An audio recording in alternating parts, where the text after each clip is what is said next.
Hi friends, welcome to Sudhamani Kitchen and Vlogs.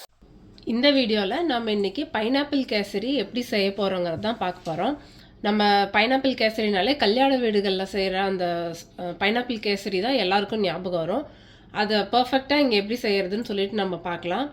அதுக்கு என்னென்ன items வேணுமோ அதுதான் இங்கே வச்சுருக்கேன். இது வந்துட்டு பைனாப்பிள், இது ரவை, இது சர்க்கரை, அப்புறம் கொஞ்சம் கேஷ்யூ, அப்புறம் கொஞ்சம் திராட்சை, இது வந்துட்டு ஏலக்காவை சர்க்கரையோட பொடி பண்ணி வச்சுருக்கேன். அப்புறம் இது எல்லோ கலர் ஃபுட் கலர். இது வந்துட்டு நான் எண்ணெய் எடுத்திருக்கேன். ஸோ இந்த மெஷர்மெண்ட் எல்லாமே பார்த்தீங்கன்னா நான் இந்த கப் யூஸ் பண்ணி தான் எடுத்திருக்கேன். இது வந்து 1 கப் மெஷர்மெண்ட் எனக்கு. இந்த கப்பும் இந்த ஒயிட் கப்பும் சேம் மெஷர்மெண்ட் தான். இப்போ இந்த ஒயிட் கப்பில் நான் வந்துட்டு 1/2 கப்புக்கு ஆயில் எடுத்திருக்கேன். அதே ஈக்குவல் ப்ரொப்போர்ஷன் 1/2 கப்புக்கு வந்துட்டு நம்ம கீ எடுத்துக்க போகிறோம். இப்போ இது ரெண்டையும் மிக்ஸ் பண்ணி மிக்சரை நம்ம வச்சுக்கலாம். ஸோ இப்போ இது 1 கப் ரெண்டும் மிக்ஸ் பண்ணது. இப்போ இந்த கேசரி எப்படி செய்யலான்னு பார்க்கலாம் நம்ம. இப்போ நம்ம எடுத்து வச்ச இந்த ஆயில் அண்ட் கீயோட மிக்சரில் பாதியை வந்துட்டு ஃபஸ்ட்டு ஊற்றிக்கலாம். இப்போ இதில் நம்ம கேஷ்யூ அப்புறம் நம்மளோட திராட்சையை போட்டு பொன்னிறமாக வறுத்து எடுத்துக்கலாம். இது எல்லாத்தையும் மீடியம் ஃப்ளேமில் வச்சுட்டே பண்ணுங்கள்.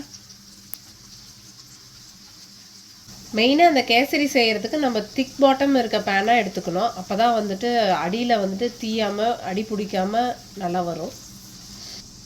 நம்ம கேஷ்யூ எல்லாம் வறுத்துருச்சு. இப்போ வந்துட்டு இதில் நம்ம ரவையை கொட்டி அப்படியே கிளறிக்கலாம். ரவையை நெய்யில் வறுக்கும் போதே நமக்கு அந்த வாசம் சூப்பராக இருக்கும்.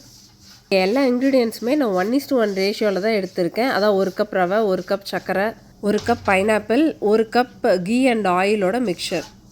இது ஹை ஃப்ளேமில் வச்சு பண்ணோன்னா ரவை வந்துட்டு சீக்கிரமாக வந்துட்டு ரெட்டிஷ் கலரில் ஆகிடும். அதே மீடியம் ஃப்ளேமில் வச்சோம்னா அந்த ரெட்டிஷ் கலர் இல்லாமல் நல்லாயிருக்கும். ஒரு 2 மினிட்ஸ் வறுத்தோம்னா போதும். நான் முதல்ல ஒரு இது சொல்ல மறந்துட்டேன். ஆயில்னு சொல்லியிருந்தேன். அது வந்துட்டு நார்மல் ஆயில், பீனட் ஆயில் தான் எடுத்திருக்கேன். அதாவது நான் நம்ம கடலெண்ணெய் தான் எடுத்திருக்கேன். கடலெண்ணையும் நெய்யும் சேர்ந்து ஒன்றா செய்கிறப்ப வாசமும் அந்த டேஸ்ட்டும் நல்லாயிருக்கும். இப்போ நம்ம ரவை எல்லாம் ரொம்ப நல்லா வறுத்தாச்சு. இப்போ இது பாருங்கள், ஒவ்வொன்றும் எல்லாம் தனித்தனியாக தெரியுது.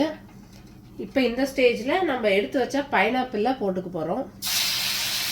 பைனாப்பிளோட ஸ்வீட்னஸும் அதிகமாக இருக்கும். அதனால பைனாப்பிள் ஆட் பண்ணும்போது எந்த லெவலுக்கு போடணும் அளவு வந்துட்டு பார்த்து போடுங்க.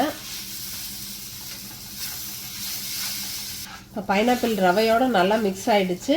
இந்த ஸ்டேஜில் நம்ம இப்போ சர்க்கரையை ஆட் பண்ணிக்கலாம். சர்க்கரையெல்லாம் சூட்டில் நல்லா உருகி வர ஆரம்பிச்சிடும்.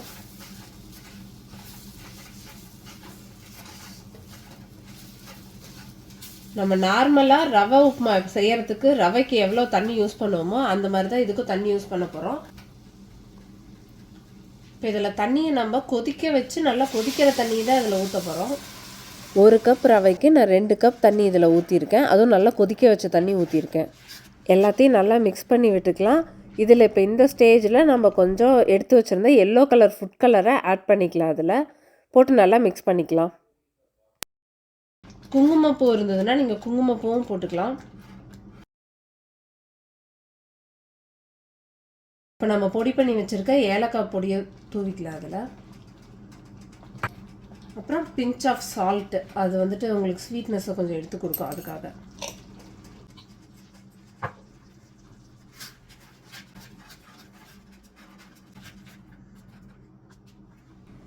இந்த ஸ்டேஜில் நம்ம பேலன்ஸ் வச்சுருந்தா அந்த நெய் எல்லாத்தையுமே இதில் கொட்டி திரும்ப கிளறி விட்டுறலாம்.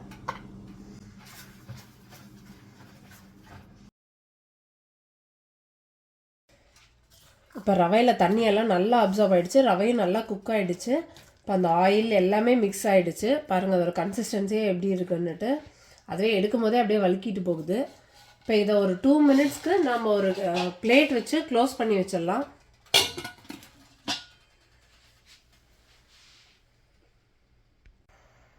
இப்போ 2 மினிட்ஸ் ஆகிடுச்சு. இப்போ பாருங்கள் ஆயிலெலாம் தனியாக இந்த பக்கம் ஆயிலும் கீயும் வெளில வந்து நல்லா சூப்பராக ரவையெல்லாம் வெந்திருக்கு. அவ்வளோதான். இப்போ நம்ம பைனாப்பிள் கேசரி ரெடி. நான் இந்த வீடியோவில் சொல்லியிருக்க மாதிரி எல்லா இன்க்ரீடியன்ஸும் இதே அளவில் யூஸ் பண்ணிங்கன்னா கல்யாண வீடுகளில் செய்கிற கேசரி எக்ஸாக்டாக நம்மளாலையும் செய்ய முடியும் வீட்டிலையே. இந்த ரெசிபியை உங்கள் வீட்டில் ட்ரை பண்ணி பார்த்துட்டு எப்படி இருந்ததுன்னு உங்கள் ஃபீட்பேக்கை கீழே கமெண்ட்டில் சொல்லுங்கள். தேங்க்ஸ் ஃபார் வாட்சிங் மை வீடியோ.